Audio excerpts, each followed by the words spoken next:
Bueno, pues ya está la furgoneta cargada para V.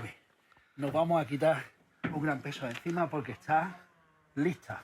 Guau, ¿vale? lo que lleva ahí, madre mía. Vamos cargaditos hasta la bandera. Furgoneta lista. ¡Vámonos!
¿Qué tal, Nacho? ¿Preparado para la conferencia?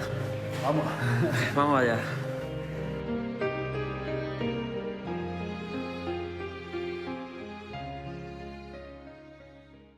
Esa trilogía que conlleva el bonsái, que son la parte del cultivo por un lado y la parte de formación por otra, lo conocéis, ¿verdad? Siempre ese yin, ese yang.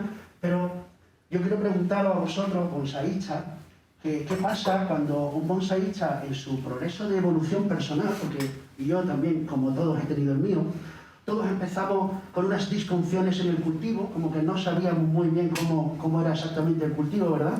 Pero llega un momento que de alguna manera le cogemos el punto a esto del riego, el abonado, la lucha contra las plagas, y en el momento que de alguna manera nos hacemos con ese cultivo, automáticamente empezamos a pensar en esa idea de formación de los árboles, ¿no? En esa forma de podar, en esa forma de alambrar, en esa forma de formarlos, que indudablemente con el paso del tiempo también se adquiere ese conocimiento mínimo para poder formar, ¿no? Es decir, ¿qué le pasa a un bonsaísta? Y cuando le digo qué le pasa, les pregunto a ustedes, ¿qué les pasaría? ¿Qué le pasa a un bonsaísta cuando ya aprende a cultivar y cuando aprende a formar un árbol? ¿Vale? Cuando ya aprende eso, ¿cuál es el siguiente paso evolutivo de ese bonsaísta? Pues yo pienso que hay una parte que se contempla poco en este mundo occidental del bonsái, donde está todo muy cuantificado, pero hay una parte que es la parte artística, ¿no? de esta pasión, ¿no? Porque si me preguntaran ustedes, bueno, eso del arte del bonsái, ¿qué es? Y dice yo, el arte del bonsái, o la palabra arte no soy capaz de definirla muy bien, pero sí me van ustedes a reconocer que el bonsái permite una expresión artística, es decir, en esa expresión artística yo siempre he pensado que, como decían los grandes maestros, expresarse con sinceridad, es decir, el arte tiene el punto creativo en el cual uno puede llegar a conseguir esas sensaciones que les quiero preguntar a ustedes qué pasa cuando ustedes cogen un árbol que lo han cultivado bien, le dan un poco de formación y ese árbol aparentemente les gusta, ¿no? ¿Qué pasa? ¿Cuál es la sensación que se produce? Es decir, ahí, cuando ustedes hacen bonsái, o cuando uno hace bonsái, la pregunta sería ¿para qué lo hace? ¿Para ver qué opinan los demás de lo que yo he hecho? o para que cuando yo estoy en mi casa y me paseo por la mañana a las 7 de la mañana con el café antes de irme a trabajar, los árboles me van transmitiendo me van mandando un mensaje, me van evocando una emoción, me van visualizando un recuerdo. Es decir, cuando nosotros tenemos la capacidad de cultivar los árboles y tenemos la capacidad de formarlos, hay un paso más allá, que es la expresión artística, como decían los grandes maestros. El arte no es más que expresarse con sinceridad, y esa sinceridad no tiene que estar vinculada directamente con las palabras. Es decir, en ese sentido, por ejemplo, utilizo con mi compañero David Soto, cuando termine de formar ese árbol, no ahora, sino dentro de unos años, ese árbol, aparte del cultivo que le habrá hecho y aparte de la formación, sin duda ese árbol va a expresar, tiene que transmitir alguna, o debería de transmitirle alguna sensación, o evocar alguna emoción, o mandar un mensaje. Es decir, hay una componente subjetiva de la que nunca se habla, ¿vale? Y de la que yo hoy, pues, bueno, aunque sea un poco íntimo y un poco, a veces para mí, vergonzoso, hablar de algo como las emociones en el bonsái, como que la capacidad artística, o sea, la capacidad que tiene el arte para nosotros expresarnos con sinceridad, y al expresarnos podamos nosotros jugar a ese acto creativo que es lo que realmente nos vincula. Porque yo me gustaría que no fuese esto una ponencia por mi parte, sino poder preguntarle a ustedes, ¿y usted por qué hace bonsái? O sea, ¿cuál es la verdadera razón que a usted le hace perder un enorme tiempo de su vida dedicada a una serie de árboles que dependen totalmente de usted, porque si usted no los riega y no los mantiene con las necesidades que conlleva, ello no va a ir a buen puerto, ¿no? Pues miren ustedes, yo personalmente soy de los que piensa que los bonsaístas no les corre sangre por la pena, les corre savia, ¿vale? Y esa savia que nos recorre a los bonsaístas por la pena está compuesta, y quisiera que ustedes me dieran una opinión a esto, está compuesta principalmente, esa savia de bonsaísta, está compuesta, a mi sesgado entender, de ilusión. Ilusión por los proyectos, ilusión por hacer cosas, porque ¿qué le pasa a un bonsaísta cuando pierde la ilusión? Toda esa proyección de grandes sensaciones y de grandes sueños se cae como un castillo de naipes. Entonces, sin duda alguna, el bonsái tiene una vinculación emocional hacia el que lo transcribe, hacia el que lo transforma, para poder, entiendo yo, personalmente, disfrutar cuando a las 7 de la mañana o a las 8 me levanto con el café a regar antes de irme a trabajar. Yo creo que esa debería ser es una de las sensaciones normales de un bonsái. 4 o 5 años de cultivo podría conseguirse, más un año que tiene en maceta. Es decir, al final, la ilusión acelera muchas veces ese trabajo, porque realmente intenta hacer las cosas lo mejor posible, sobre todo cuando lo trabajas para ti, ¿vale?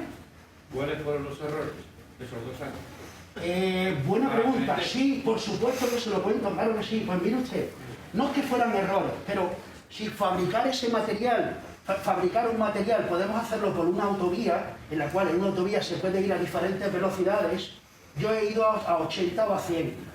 Pero eso se puede hacer a 120 y a 140, ¿me entienden ustedes? Es decir, utilizando diferentes maneras de abonar, o pudiendo haber regado con una frecuencia que yo no pude, porque claro, en ese momento yo no era profesional, era amateur, y claro, mis propias limitaciones son las que derivan en la efectividad del árbol.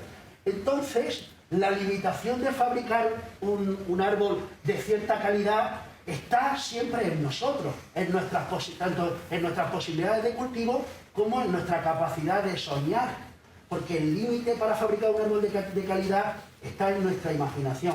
¿Por qué? Porque ya ahora, viendo la capacidad que tiene un árbol de formarse, si puedes imaginarlo, puedes crearlo. Si me permiten, lo aprendí, se lo voy a comentar, lo aprendí de Marco Invernizzi en una apreciación que nos hizo, en una demostración. Aquí está mi amigo Takeshi Nohara, que era una apreciación que hizo sobre su propio árbol, diciendo: su árbol es magnífico, está muy bien hecho, porque yo puedo, si me visualizo debajo del árbol, es creíble, me lo puedo creer. Entonces eso es una manera muy objetiva de apreciarse. Yo siempre intento extrapolarme, o hay otra manera que es la trascender, que es cuando el árbol es capaz de sugerirte algo más allá de lo que hay. Por ejemplo, el intento de crear una bailarina. ¿Me entienden? La pregunta, porque verán, ustedes cuando salen a ver sus árboles, ¿ven lo que ven o ven lo que quieren ver? Hay alguien que me eche la mano, hay alguien que me eche la mano en esta interacción y me... Es decir, ¿ustedes ven lo que ven o ven lo que quieren ver? Correcto, sin duda, llega un momento en el que empezamos, no sé si la mente se nos contamina o qué es lo que pasa, pero ya llega un momento que solo vemos lo que queremos ver. De hecho, nos pasa mucho cuando llega otro amigo, otro compañero y te muestra algo más físico, más terrenal y tú dices, ostras, pero si yo estoy pensando en la bailarina, ¿cómo tú te has dado cuenta de ese otro detalle que yo no he visto? O que no he querido ver. ¿Ya la veis? Y esa ramificación que lleva 2 años ha quedado establecida, dura, fijada, rígida, y ningún crecimiento va a poder levantarla, va a poder volver a levantarla. Así, si nos sucedemos en el tiempo, miren por detrás cómo empieza el árbol a transmitir esas sensaciones de anemomorfosis que llevo buscando. No se pueden ustedes ni imaginar la ilusión que produce cuando una idea que alguien tenía en su mente, que era solo un sueño, empieza a plasmarse, empieza a volverse realidad. Pues a medida que el árbol va ganando en grado de formación, los crecimientos va siendo más densos y más homogéneos. Ya no hay esos grandes tirones, ¿les ven? Y fíjense, ahí ya estamos en ramificación cuaternaria, lo que decidimos es que ahí hay que darle un trabajo. Fíjense qué bonito cuando el árbol por la parte trasera empieza a brotar y ya empieza a sugerir una forma poco triangular, ¿no? Más bien romboidal de la forma del verde, ¿no? De alguna manera se puede, o sea, esa parte artística, esa expresión artística que tiene el bonsái y que muchas veces por vergüenza o por exceso de sensibilidad parece que no queremos tratar, pero sin embargo para mí es uno de los conceptos más auténticos con los que yo personalmente me disfruto cuando estoy haciendo bonsái solo, como ustedes en su casa. ¿Me comprenden? Vamos con de hecho, fíjense cómo el proceso evolutivo de esa anemomorfosis, de esa inclinación de la vegetación en función del viento dominante y intentando transmitir esa sensación muy difícil que es pintar, que insinuar que el árbol sopla. Evidentemente hay una idea en el Fukinagashi de no es lo mismo diseñar un árbol para que esté soplado por el viento, es decir, esté azotado por el viento, pero puede transmitirse de 2 maneras. Una, que el árbol ha sido azotado por el viento, pero en este preciso momento no está soplando el viento, es el caso, pero hay otro Fukinagashi, hay otro tipo en el que podríamos, tenía otro ejemplo, pero eran demasiados ejemplos para traerlo hoy, en el cual hay una anemomorfosis en la cual la ramificación sugiere que el viento está soplando en ese preciso momento. ¿Me comprenden? Son subjetividades, versatilidades a la hora de manifestar esa idea. La pregunta es, siempre hemos hablado, Miguel, que la climatología es la que modela, ¿no? La nieve, el viento, incluso el granizo, todo eso son las manifestaciones con las que la naturaleza ejerce su creatividad, ¿no?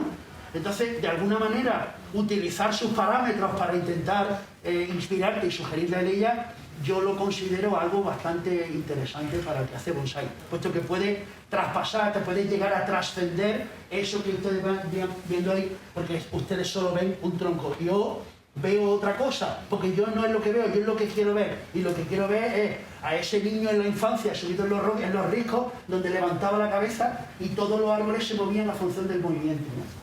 Los que hayáis convivido en la naturaleza, seguro que tenéis otros parámetros que os llamen la atención. Ese para mí fue uno muy importante, ¿vale? Un punto que a mí personalmente me gusta mucho, se llama el Camino del Guerrero, no sé si ustedes lo habrán escuchado, el Bushido, seguro que lo han escuchado, ¿verdad? Y el Camino del Guerrero tiene 4 pasos, uno que es el Makoto, que es como una manera de la magnanimidad de ser, otro que es el Matsuri, la festividad en el servicio, otro que es el Musubi, pero existe un punto que se llama el Mono no Awai, y es un concepto que a mí personalmente me emociona, y les cuento. El mono no aguare, que ahora los japoneses fíjense, lo definen solo con una frase, con una palabra. El mono no aguare, yo intentaría definirlo como la sensación melancólica o bucólica que nos produce el acortamiento de los días, el otoño, la caída de la hoja, ¿no? La verdad que a todo el mundo que se lo comento me dice, sí, Nacho, ese es el principio de la depresión. Y digo, no, tío, no estoy hablando de eso. Pero esa persona que no entiende bonsai ha cogido la idea, la esencia de ese mono no aguare. Les estoy hablando de una sensación, es decir, de enviarse, de transmitirse a ustedes una sensación. Estoy seguro que todos ustedes viven en climas mucho más fríos que yo, por lo tanto sus otoñadas serán muy bucólicas, muy melancólicas, pero las tienen ustedes tan al saldo que ustedes a lo mejor la pueden disfrutar de muchas otras maneras. Yo personalmente vivo en Málaga y que no hay diferencias térmicas, oscilaciones térmicas durante el día y la noche para que afloren los carotes, ¿no? O por lo que cuando lo conseguimos es un suriai, ¿vale? El dramatismo que se llama el Miwomamor. Ese concepto habla de cómo los árboles, o sea, cómo la vida, porque en realidad estamos hablando de la vida, cómo la vida se protege a sí mismo ante las adversidades. ¿Les suena ese mensaje? No es un mensaje bonsaístico, ¿vale? Pero es un concepto que existe en Japón que está muy afecto a la resiliencia, ¿vale? A esa capacidad de reponerse de la adversidad. Y uno es el mismo, es decir, cómo protegerse a sí mismo es para mí un grado muy exacerbado del dramatismo. ¿Por qué? Porque lo dramático es cuando la pregunta es, cuando la naturaleza produce un influjo, ¿tú qué quieres que el árbol te transmita a ti? ¿Que has sido vencido por las adversidades? ¿O que realmente ese árbol ha sido capaz de luchar contra las adversidades y crear algo relativamente armónico? ¿Qué les sugiere a ustedes? ¿Le da la sensación de fortaleza, ¿sí? De árbol? ¿O no les ha pasado muchas veces que han tenido un buen tronco pero las ramas están cilíndricas y tan finas y no tienen movimiento que al final las ramas desmerecen al tronco? Pero sí debería ser justo lo contrario, porque el tronco es lo que nosotros no podemos modificar y la ramificación es lo que realmente sí. Bien, ahí lo dejo. Entonces, cuando seguimos en ese proceso de formación, pintado y densificación, conseguimos, fijaros ahí, ya tenemos un árbol que para mi gusto expresa una fortaleza, una fuerza y unas condiciones de proporciones en función a los grosores del tronco, los grosores de la rama, la distancia, hasta que, no sé si han visto alguna vez una flor de un mirto de cerca, ¿vale?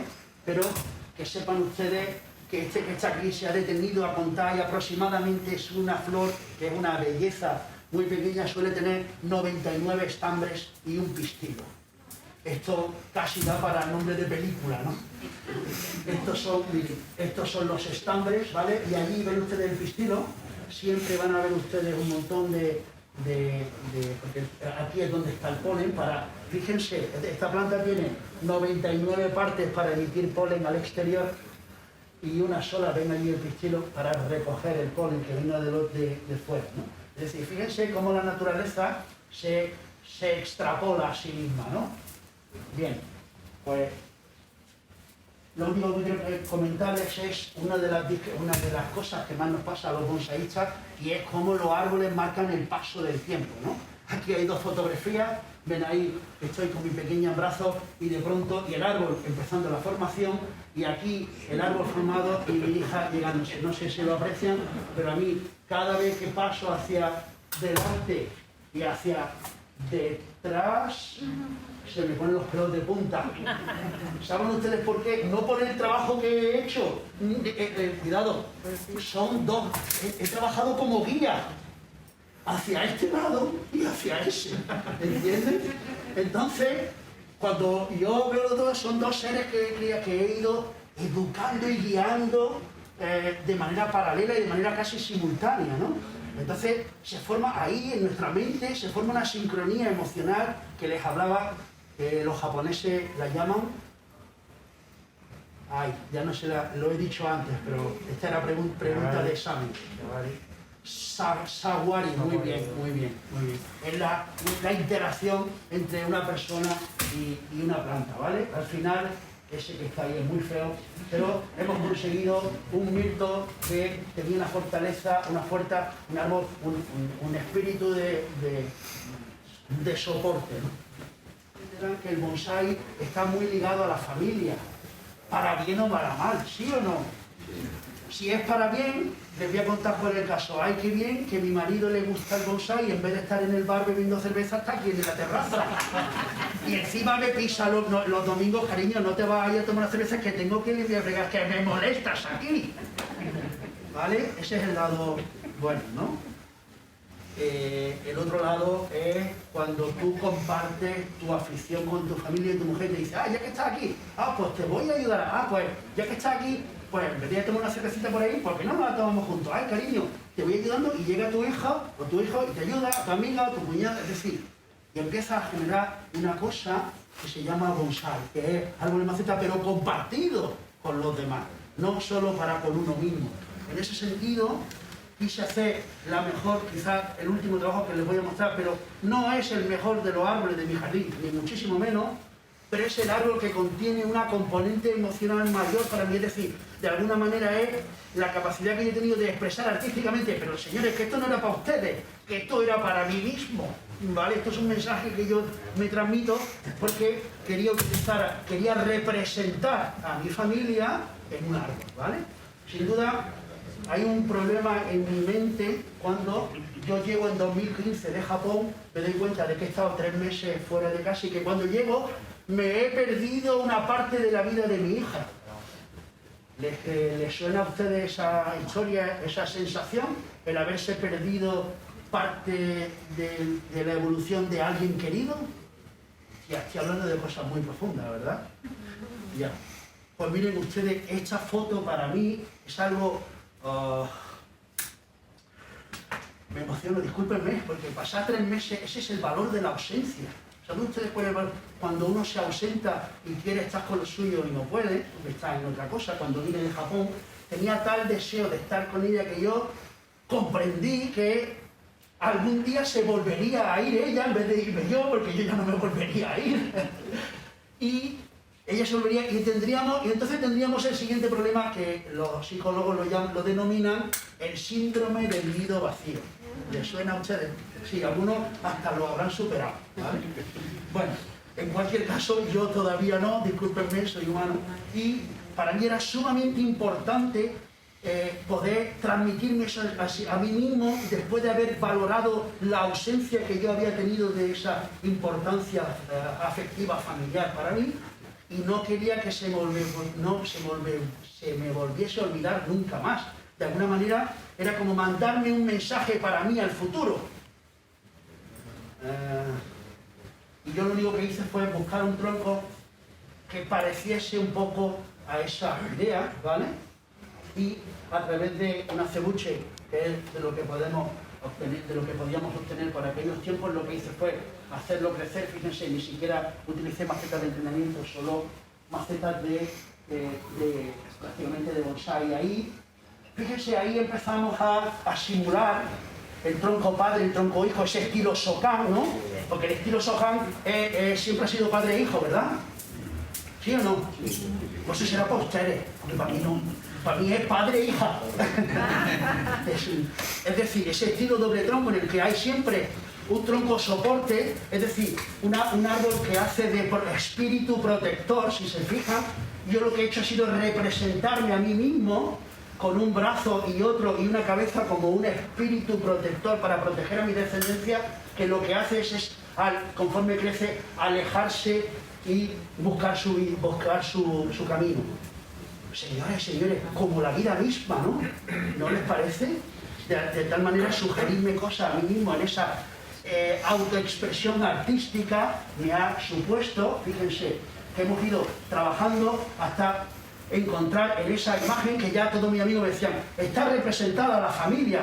Y digo, no, está representado el soporte, el hombre que yo he querido representarme a mí mismo, y el tronco hija que busca su vida, pero me faltaba a la jefa, Me faltaba la jefa. Y aquí ven ustedes que la parte de muerta, y ven ustedes que ahí hay un tronco hacia arriba. Miren, a ver, ¿qué pareidolia les sugiere a ustedes eso? ¿Qué ven? Serpiente. Una serpiente, ¿verdad? Y además, Qué buena representación.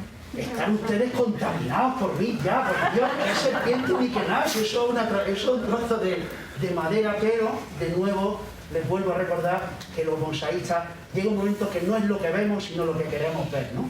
Y entonces mi amigo me dijeron, pues sí, esa es, perdón, ahí, esa es la representación de tu mujer, porque encima está arriba y tiene la última palabra, como la mayoría.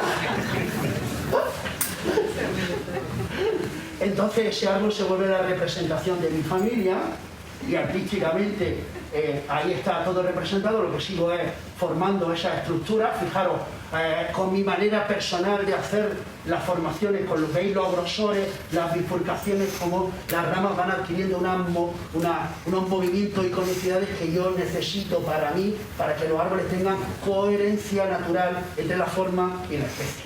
¿De acuerdo? Así hemos seguido cultivando el árbol. Fíjense cómo hemos ido fabricando poco a poco esas masas, se han ido densificando. Fíjense cómo sugiere ahí, no sé si ella se aprecia ese espíritu protector y esa infancia que se va alejando, y esa última palabra que siempre hay. Al final, con la densidad y la formación del árbol, hemos conseguido sugerir, fíjense, uno de los momentos emocionalmente más importantes para mí en mi jardín, cuando, miren ustedes, no venía Kimura a mi casa, venía la clase de mis hijos, de la clase compañeros de mi hija, a mi clase, ¿no?